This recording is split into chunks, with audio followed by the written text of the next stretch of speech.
tienen ya?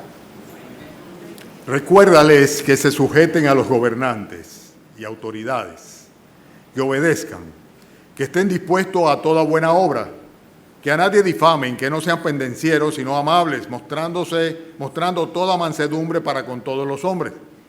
Porque nosotros también éramos en otro tiempo insensatos, rebeldes, extraviados, esclavos de concupiscencia y deleites diversos, viviendo en malicia y envidia, aborrecible y aborreciéndonos unos a otros. Pero cuando se manifestó la bondad de Dios nuestro Salvador y su amor para con los hombres, nos salvó, no por obras de justicia que nosotros hubiéramos hecho, sino por su misericordia, por el lavamiento de la regeneración y por la renovación en el Espíritu Santo, el cual derramó en nosotros abundantemente por Jesucristo nuestro Señor, para que, justificados por su gracia, viniésemos a ser herederos conforme a la esperanza de la vida eterna. Palabra fiel es esta, y en estas cosas quiero que insistas con firmeza, para que los que creen en Dios procuren ocuparse en buenas obras. Estas cosas son buenas y útiles a los hombres. Vamos a hablar en esta mañana de realidades que se suceden en tres tiempos diferentes. Ese es el título del mensaje, realidades en tres tiempos. Partimos de una serie de hechos que son incontrovertibles completamente, de los cuales estuvimos predicando la semana pasada, como una consecuencia de que la gracia de Dios se ha manifestado a todos los hombres y lo que se deriva de esa gracia de Dios. Esta manifestación de la gracia de Dios precisamente se hace evidente en la encarnación de nuestro Señor Jesucristo y en su muerte de cruz. O sea, Cristo viene a salvar a los pecadores, y así es como se manifiesta la gracia del Señor.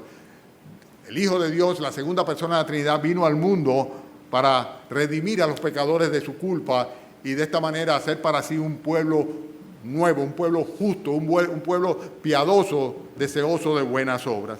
Esta es una realidad absolutamente. En el capítulo 2, versículo 11 lo dice: la gracia de Dios se ha manifestado a todos los hombres. Pero otra realidad que tampoco podemos cuestionar absolutamente, que es incontroversial, incontrovertible, es la esperanza bienaventurada que tiene el creyente. O sea, nosotros tenemos una esperanza que no tienen los del mundo. No es simplemente porque somos personas de fe, sabiendo que la fe es la certeza de lo que se espera y la ¿qué dice? De lo que no se ve. ¿Y qué es lo que no vemos nosotros? Lo que hay después de la muerte, pero de lo cual nosotros estamos completamente convencidos porque estamos ciertos. Tenemos certeza en cuanto a lo que nos espera. En este sentido, la esperanza bienaventurada del creyente, según dice el capítulo 2, versículo 13, es aguardar la esperanza bienaventurada ¿de qué? Del retorno de nuestro Señor Jesucristo. Así como la gracia de Dios se manifiesta con la encarnación de nuestro Señor Jesucristo, la esperanza bienaventurada es una realidad para cada uno de nosotros y consiste en que el Señor Jesucristo va a venir en las nubes por su iglesia y vamos a estar por siempre con el Señor. Pero es interesante que dentro de toda esta temática, en el capítulo 2, versículo 14, habla de la redención. Cuando habla de Cristo y dice que se dio a sí mismo por nosotros para redimirnos de toda iniquidad y purificar para sí un pueblo propio, celoso de buenas obras. O sea que esas tres cosas, por así decirlo, lo damos por sentado. Damos por sentado el hecho de que la gracia de Dios se manifestó para salvación, está disponible para todos los hombres. Damos por un hecho, es una realidad que el creyente, el verdadero creyente en Cristo, tiene una esperanza que no tienen los incrédulos, la esperanza de que el Señor va a venir a buscarlo para estar por siempre con el Señor.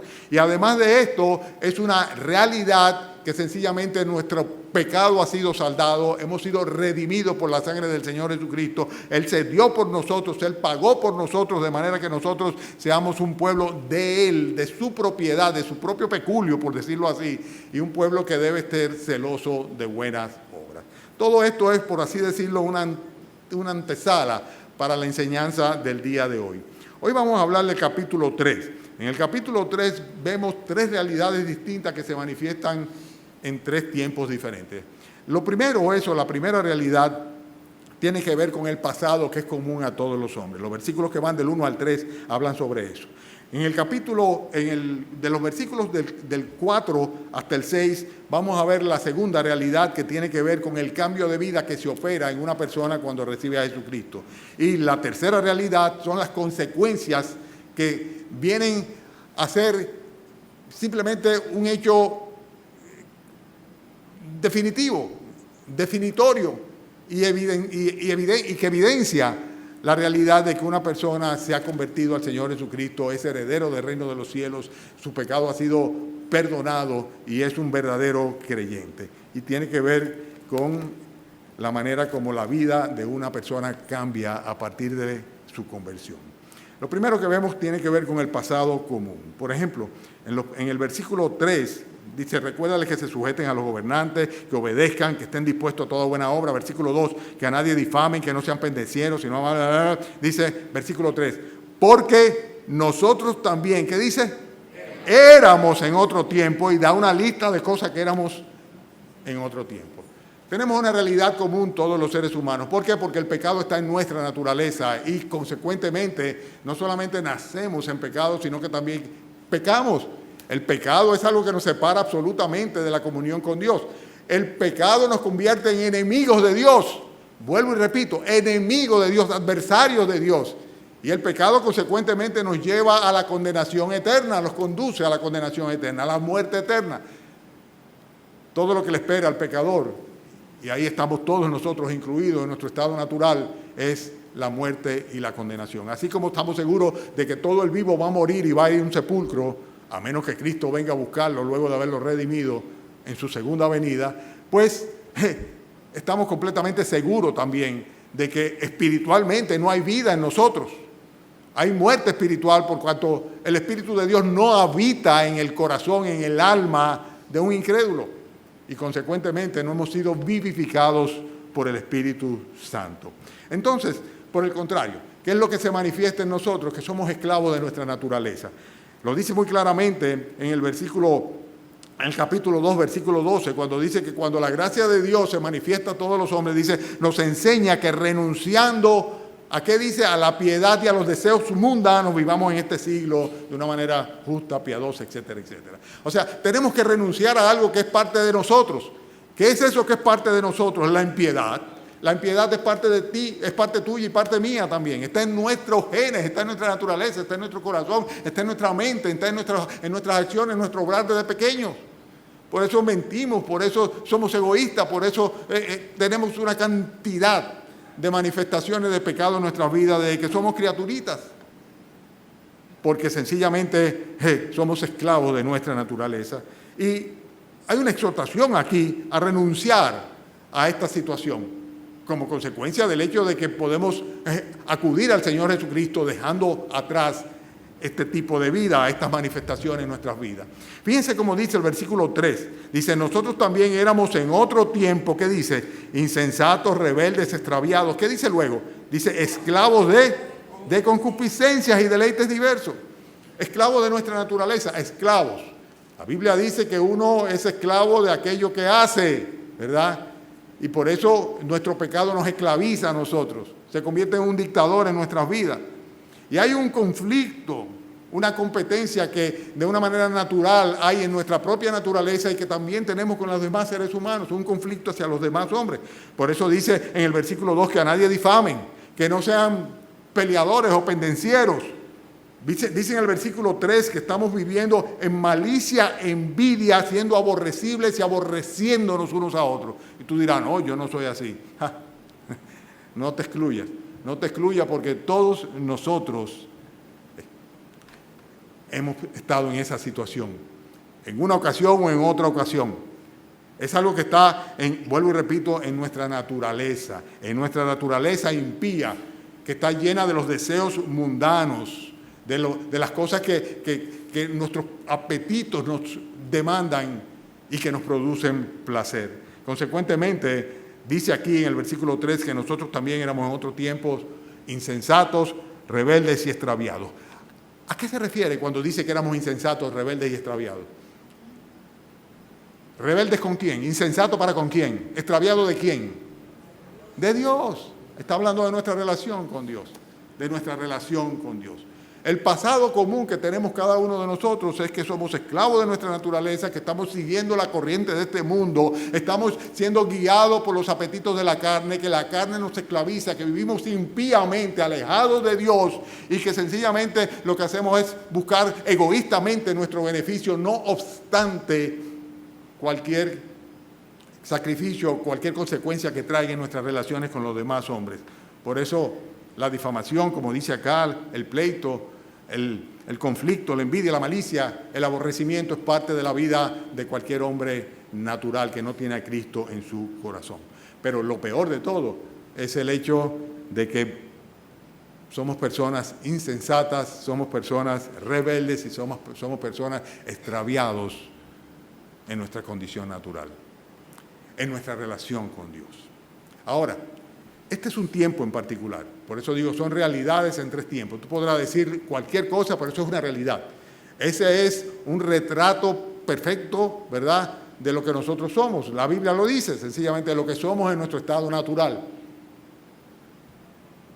Pero, hay un pero interesante, versículo 4, pero, y ese pero hace la gran diferencia, es el punto de inflexión.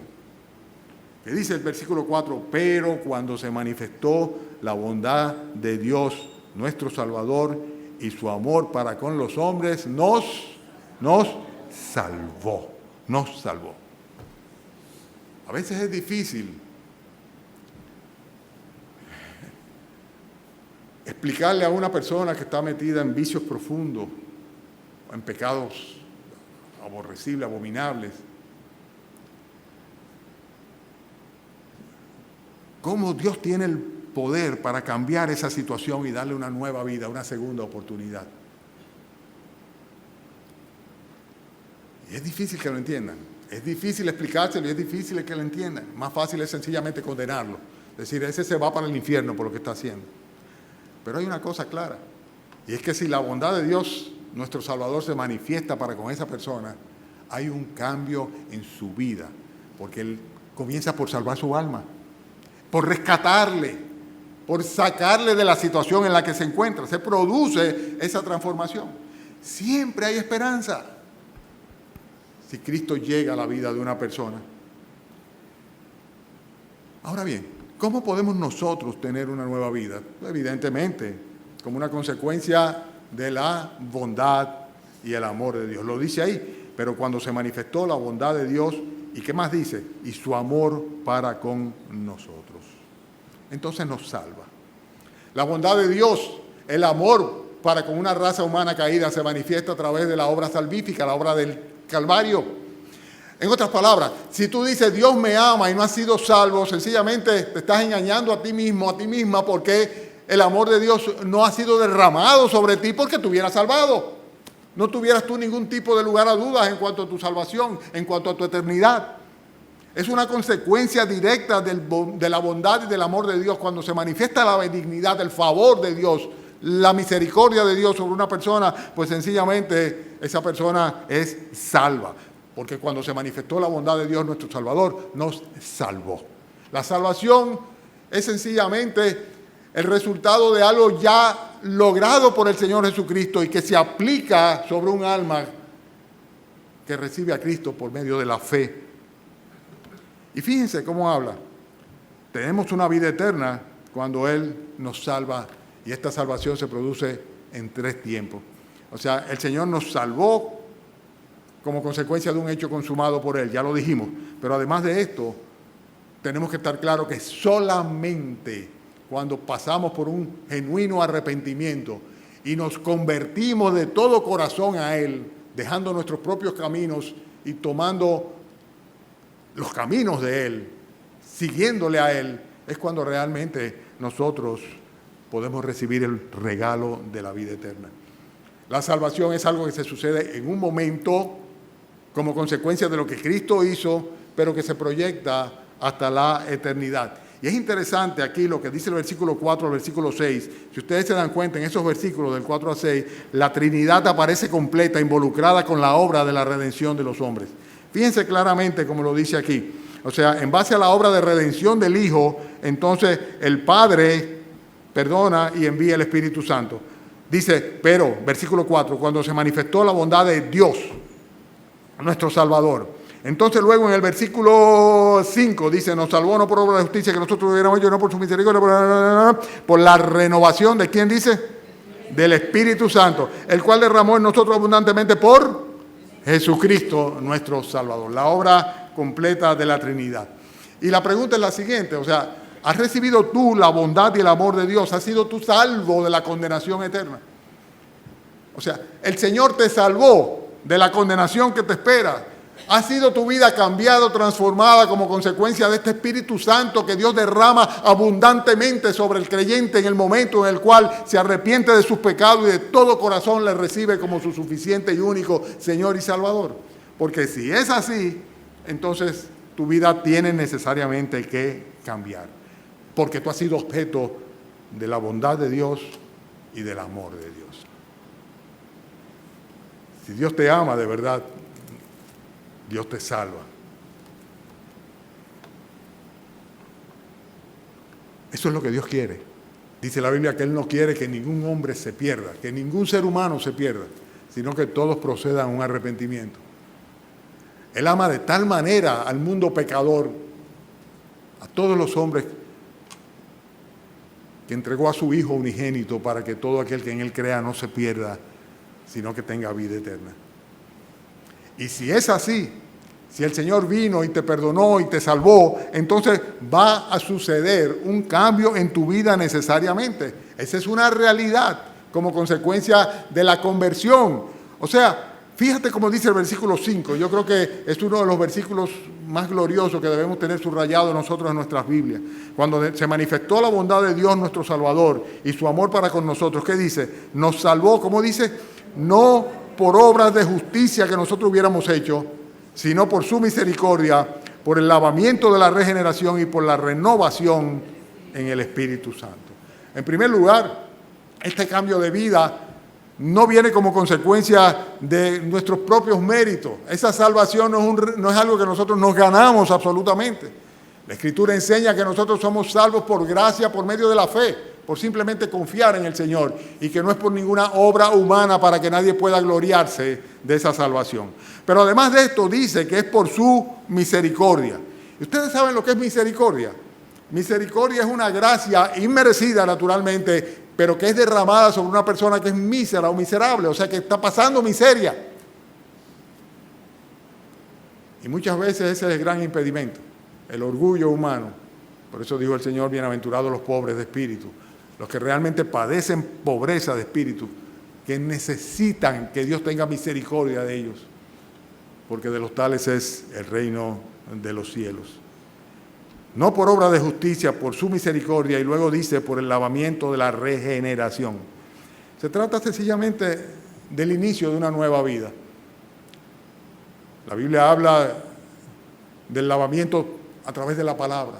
Esta palabra de Dios que da fe o crea fe en nuestras mentes y corazones, es la que trae como una consecuencia el inicio de una nueva vida.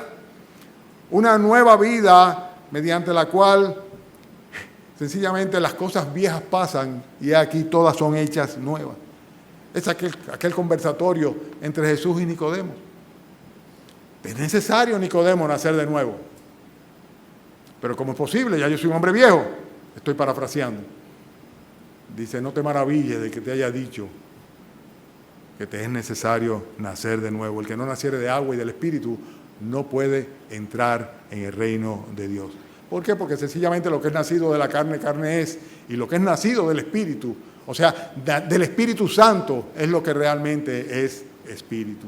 En 1 Corintios capítulo 6, versículo 9, el apóstol Pablo desarrolla esto de una manera muy clara cuando dice, ¿no sabéis que los injustos no heredarán el reino de Dios? No erréis, ni los fornicarios, ni los idólatras, ni los adúlteros, ni los afeminados, ni los que se echan con varones, ni los ladrones, ni los avaros, ni los borrachos, ni los maldicientes, ni los estafadores heredarán el reino de Dios. Y la misma idea está clara aquí. Y esto erais alguno. Esto erais alguno. Mas ya habéis sido lavados, fíjense, estamos hablando del lavamiento de la regeneración. Ya habéis sido santificados, apartados por el Señor. Ya habéis sido justificados, declarados justos por Dios en el nombre del Señor Jesús y por el Espíritu de nuestro Dios. Hay un cambio de vida. Esto erais algunos en cuanto a la pasada manera de vivir, despojados del viejo hombre. Es algo viejo. Ese cambio se produce, es una realidad en la vida del creyente. Como consecuencia de la presencia del Espíritu Santo en su vida, se trata de una transformación interior que se manifiesta hacia afuera. Y es un proceso que no para, un proceso de santificación que va creciendo cada vez más. O por lo menos debería de ser así, hasta el día que estemos definitivamente en la presencia del Señor. Dice la Biblia: no os conforméis a este siglo, sino transformaos mediante la renovación de vuestro entendimiento para que comprobéis cuál sea la buena voluntad de Dios, agradable y perfecta. Romanos capítulo 12, versículo 2. Efesios capítulo 4, versículo 22. En cuanto a la pasada manera de vivir, despojados del viejo hombre que está viciado conforme a deseos engañosos. Y renovaos. La idea está siempre presente. Renovaos en el espíritu de vuestra mente y vestidos del nuevo hombre creado según Dios en la justicia y la santidad de la verdad. Colosenses capítulo 3, versículo 8. Pero ahora también dejad vosotros todas estas cosas: ira, enojo, malicia, blasfemia, palabras deshonestas de vuestra boca. No mintáis los unos a los otros, habiéndoos despojado del viejo hombre con sus hechos y revestido del nuevo, el cual conforme a la imagen del que lo creó, se va renovando hasta el conocimiento pleno. Hay una idea clara aquí de la renovación que Dios hace en el corazón, en la vida, en los hechos de un creyente como consecuencia de su presencia, el influjo de su Santo Espíritu en nuestras vidas, en un proceso de santificación creciente. Entonces estamos hablando de realidades en tres tiempos. En el pasado, antes de conocer a Cristo, ciertamente estábamos en conflicto con Dios, estábamos en conflicto con los seres humanos también, éramos esclavos de nuestra naturaleza, vivíamos para las pasiones, los deseos, éramos considerados por el Señor como ciertamente éramos impíos, ¿verdad? Hijos de condenación. Pero cuando se manifestó la bondad de Dios, nuestro Salvador, y su gracia para con los hombres, nos salvó. Y como nos salvó, las cosas cambiaron. Nos salvó, derramó su Santo Espíritu, nos lavó, nos regeneró, nos dio una nueva vida, nos hizo nuevas criaturas. Entonces esto tiene que tener una connotación y una consecuencia. ¿Están conmigo? Estamos hablando de tres realidades. La primera, lo que éramos. La segunda, lo que el Señor hizo. Y la tercera, lo que debemos ser. No se me duerman, que ahora es que viene la cosa buena. Ustedes dirán, yo todo eso me lo sabía. También esto que yo voy a decir, ustedes lo sabemos, pero lo hacemos. Hay un para qué, versículo 7. ¿Ok? Un para qué. Nos salvó, no por obra de justicia, nosotros hubiéramos hecho. Dice, ¿para qué? ¿Qué dice? Justificados por su gracia, viniésemos a ser herederos conforme a la esperanza de la vida eterna. Palabra fiel es esta. Y en estas cosas quiero que insista con firmeza, para que los que creen en Dios procuren ocuparse en buenas obras. Estas cosas son buenas y útiles a los hombres. ¿Para qué? Para que siendo justificados por su gracia, ¿qué significa eso? Si hemos sido declarados justos por Dios, ¿verdad? O sea, sin culpa. Seamos en consecuencia, en primer lugar, herederos de la vida eterna. Tenemos una esperanza cierta. Justificados por su gracia, vinimos a ser herederos de la vida eterna. En estos días, precisamente ayer, estaba yo viendo un programa, el de Nuria. El programa de Nuria, no pretendo darle promoción ni mucho menos, pero había un acápite del programa que hablaba de cómo podían los descendientes de los judíos sefarditas reclamar la nacionalidad española. Y era muy fácil, solamente había que probar la ascendencia. Y en un momento pensé yo, cualquiera lo hace. Mis ancestros son judíos sefarditas. De España fueron hacia Noruega, y de Noruega bajaron hacia Holanda, de Holanda bajaron a Curazao, de Curazao terminaron en Cuba, en Venezuela, en Cuba y en Santo Domingo. Y es interesante porque esos ancestros tienen, todos los nombres de ellos son Abraham, Lea, Jacob, o sea, interesantísimo. Pero me puse yo a pensar, ¿y para qué? ¿Y para qué? ¿Y para qué? Si la nacionalidad más importante es que soy un heredero de la vida eterna. Es el cielo. Es el cielo. ¿Para qué? La más importante ya la tengo. Los años que me quedan de vida, supongo que son muy pocos ya. ¿Para qué? ¿Para qué voy yo a estar reclamando o solicitando una nacionalidad adicional? Alguien decía por ahí, bueno, la diferencia es que en vez de 48.000 kilómetros cuadrados sobre los cuales tú te puedes mover, te vas a poder mover sobre qué sé yo, cuántos millones de kilómetros cuadrados. Sí, está muy bien, pero yo tuviera una carga muy grande, una preocupación muy grande, si con la edad que tengo y con lo poco que me queda de vida, no supiera qué va a pasar después. No supiera por dónde voy a andar, cuál va a ser mi territorio, mi nacionalidad, después que yo cierre los ojos acá. Eso sí sería una gran mortificación para mí y un gran anhelo. Pero los crédulos, ¿verdad?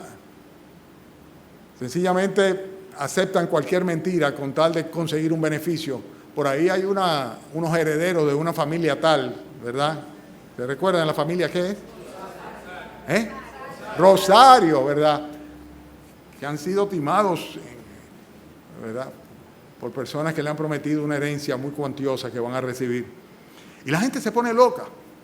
Pero sin embargo, en cuanto a la vida eterna, a ser herederos de la vida eterna, que es la esperanza viva del creyente, lo que se obtiene como consecuencia de haber sido justificado por la gracia de Dios para que vengamos a ser herederos conforme a la esperanza de la vida eterna, lo estoy leyendo en el versículo 7, es algo que mucha gente no le interesa o no le importa ni hace ningún esfuerzo. Y el tránsito por esta vida es muy corto, muy breve, independientemente de la edad que tú tengas. Y sobre todo, si lo comparamos con toda una eternidad, con toda una eternidad. Las consecuencias ineludibles del hecho de haber sido redimidos por el Señor y haber cambiado nuestras vidas es el hecho, en primer lugar, de que tenemos una esperanza. Hemos sido justificados por su gracia, somos herederos de la vida eterna. Pero el segundo punto es en el cual yo quiero poner énfasis ahora. Y es el hecho de que dice acá en el versículo 8, dice, al final, dice, esta palabra fiel es esta y estas cosas quiero que insista con firmeza, para que los que creen en Dios procuren ocuparse en buenas obras. Estas cosas son buenas y útiles a los hombres, ¿no? Ustedes saben que el tema de las buenas obras está presente en Tito en un sinnúmero de ocasiones. Capítulo 2 veces, versículo 7 y versículo 14. En este capítulo, en los versículos que hemos leído, en estos 8 versículos, 3 veces se menciona. Y además de esto, en el versículo 14, más adelante también habla sobre esto. En el versículo 14 dice, para que aprendan también los nuestros a ocuparse en buenas obras, para los casos de necesidad, para que no sean sin fruto. Entonces, como una consecuencia de donde nos sacó el Señor y lo que hizo por nosotros y la transformación que produce en nosotros, tenemos que tener dos cosas claras. En primer lugar, que tenemos una esperanza segura de una herencia celestial. Pero en segundo lugar, que mientras estamos aquí, tenemos que ocuparnos. ¿Ocuparnos en qué? En lo que la Biblia le llama aquí buenas obras. Que los que creen en Dios puedan ocuparse en buenas obras. De hecho, en Efesios capítulo 12, el apóstol Pablo lo confirma en el versículo 10, cuando dice que nosotros los creyentes somos hechura suya, o sea, confesionados por él, hechos por él, ¿verdad? Dice, creados en Cristo Jesús para buenas obras, las cuales Dios prepara de antemano para que nosotros las llevemos a cabo, ¿verdad? Pero ese es el propósito del Señor, que nosotros llevemos a cabo buenas obras. Ahora bien, ¿a qué se refiere cuando dice buenas obras? ¿A qué se refiere? Aquí dice de una manera muy clara, en el versículo 14 precisamente, dice que los nuestros se ocupen en buenas obras para los casos de necesidad. Y una forma de demostrar la fe a través de las buenas obras es ocupándose de las necesidades de las otras personas. Eso es la antítesis del egoísmo. Vivir para los demás. Vivir para servir a los demás. Vivir para el que tiene necesidad. Dice que se ocupen en buenas obras para los casos de necesidad. Esto es importantísimo. En la sociedad nuestra el egoísmo se traspasa inclusive a los miembros de las congregaciones. Cada quien lo que busca es su satisfacción, su confort, su complacencia, aún siendo creyente penosamente o diciendo serlo. Pero sin embargo el espíritu de sacrificio y de servicio, aquel que el Señor dijo, ejemplo os he dado cuando se puso un lebrillo, tomó un lebrillo y comenzó con un mandel a lavarle los pies a los discípulos, dice, para que así como yo he hecho, hagan ustedes también. Es algo que no se ve, que no se manifiesta con frecuencia, penosamente no se manifiesta. Sin embargo, la exhortación es clara. En Hebreos dice, mantengamos firmes sin fluctuar la profesión de nuestra esperanza, porque fiel es el que prometió, y considerémonos unos a otros para estimularnos al amor y a las buenas obras, La justificación es un regalo de Dios, pero nosotros vamos a ser o no recompensados en función de las obras que llevemos a cabo luego de haber sido salvados. Y la pregunta es muy directa, ¿verdad? ¿Cuáles son tus buenas obras? Digo, la mejor de todas las obras por excelencia es, ¿cuál? A la que se dedicaron los apóstoles. ¿Cuál era? Tanto así que decían, no podemos dejar de orar y de predicar la palabra de Dios, ¿verdad? Por estar haciendo otras cosas muy buenas, muy necesarias, como servir a las mesas. ¿Se recuerdan el pasaje en Hechos, verdad? Esa es la mejor obra por excelencia, el expandir el reino, el predicar el evangelio. Pero no solamente, hay tanta necesidad. Hay tantas personas, sobre todo en esta época, en la cual hermanos inclusive, y ni hablar en el mundo, que necesitan de consuelo, de consejo, de apoyo moral, de apoyo económico. Hay tantas personas con tanta necesidad, son tantos los casos de necesidad, y la pregunta es, ¿en cuál de ellos estás involucrado? Porque debe ser un resultado de tu condición de creyente salvo, que tiene indiscutiblemente la herencia de la vida eterna, que Cristo está en tu corazón y el Espíritu Santo llena y mueve todo tu accionar, toda tu vida, todas tus acciones. Entonces debe ser una consecuencia, un resultado de eso. ¿Y cuáles son tus buenas obras? Es una pregunta muy clara. Tú dirás, no, yo doy mi limosna. Está bien, perfecto. Será suficiente delante del Señor. Porque es interesante que en Apocalipsis el Señor se despide diciendo, he aquí yo vengo pronto y mi galardón conmigo para recompensar a cada uno según sea su obra. Buenas obras, buenas obras. Buenas obras calificadas no a los ojos de los hombres, sino a los ojos de Dios. Hermanos, esa debe ser una consecuencia ineludible, inevitable, indiscutible, comprobada o comprobable, de que ciertamente hemos sido salvos, que la bondad y el amor de Dios ha sido derramado sobre nosotros y su Santo Espíritu justamente con nosotros y sencillamente nos mueve a un proceso de santificación creciente y de servicio, entrega para la gloria de nuestro Señor. Por eso yo creo que está muy claro acá que hay tres tiempos diferentes. Lo que éramos, aborrecibles, aborreciéndonos los unos a los otros, en pleitos. Por eso el apóstol Pablo dice que no sean pendencieros, que no hagan esto, que no hagan lo otro, porque en otro tiempo todos éramos así, pero ya no puede ser igual. ¿Por qué? Porque ya el Señor nos salvó, nos justificó, nos redimió, porque cuando se manifestó la bondad de Dios nuestro Salvador, nos salvó y no por obra de justicia, o sea, no por mérito humano, sino sencillamente por su misericordia, por el lavamiento de la regeneración y por la renovación en el Espíritu Santo, el cual derramó abundantemente en cada uno de nosotros. Sí. Amén. Esa es la enseñanza de esta porción de la palabra de Dios en Tito. Nuestras vidas deben reflejar lo que Dios ha hecho por nosotros y en nosotros. El Señor nos ayude. Hay 3 preguntas adicionales. No, tengo 5 preguntas para concluir. La primera, ¿te ha alcanzado la gracia de Dios? ¿Ha llegado hasta ti la gracia de Dios, el favor de Dios?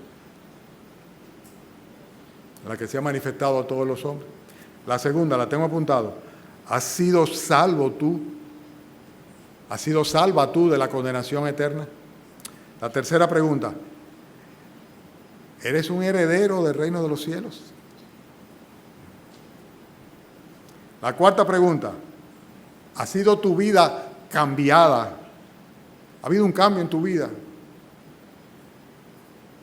por el Espíritu Santo?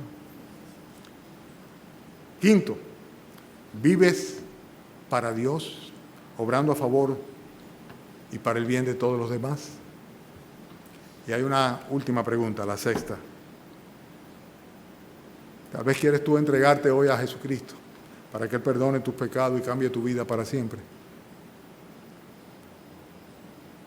¿Quieres entregarte a Jesucristo? Entonces ahora cuando vamos a orar, cuando oremos, hazlo. Así de sencillo. Él ve tu corazón. Él sabe sobre tu sinceridad. Dile, Señor Jesucristo, ven, perdóname, justifícame, sálvame, santifícame, cámbiame, dame una nueva vida, hazme heredero de tu gloria. Y envíame, Señor, porque estoy dispuesto a servirte y a hacer las obras que tú quieras, Señor. Padre, oramos a ti esta mañana, dándote gracias porque entendemos, Señor, claramente el reto que tenemos por delante como consecuencia de la salvación que nos has dado. Oh, Señor, tal vez el mensaje no ha sido para todos. Tal vez, Señor, tu bondad y tu misericordia no se ha manifestado sobre todo los que estamos bajo este techo. Entonces, en ese sentido, Señor, esta es nuestra prioridad, rogarte que tengas misericordia, Señor, que perdones, que justifique, que laves, Señor, a los pecadores entre nosotros que no han sido todavía redimidos, Señor, para que puedan tener una nueva vida en Cristo, una esperanza bienaventurada, para que puedan, Señor, también ser herederos del reino de los cielos, Señor, y para que puedan, Señor, ser un testimonio viviente de tu bondad, tu amor, tu gracia y tu misericordia derramada sobre los hombres. Padre, ayúdame a mí también, Padre, a caminar en tus caminos, a servirte y a servir a los demás, Señor. Te rogamos, Señor, que nos reúnas esta tarde con tu bendición y desde ya, Señor, que unja a nuestro predicador y que también, Señor, si la hermana Stephanie llega a venir, que su testimonio, Padre, y el de su esposo, pues vuelva nuevamente, Señor, a impactar en nuestras vidas de manera tal de que nuestra adoración, Señor, y nuestros corazones sean dirigidos hacia ti. Te pedimos tu bendición y que nos despidas en el nombre del Señor Jesucristo. Amén.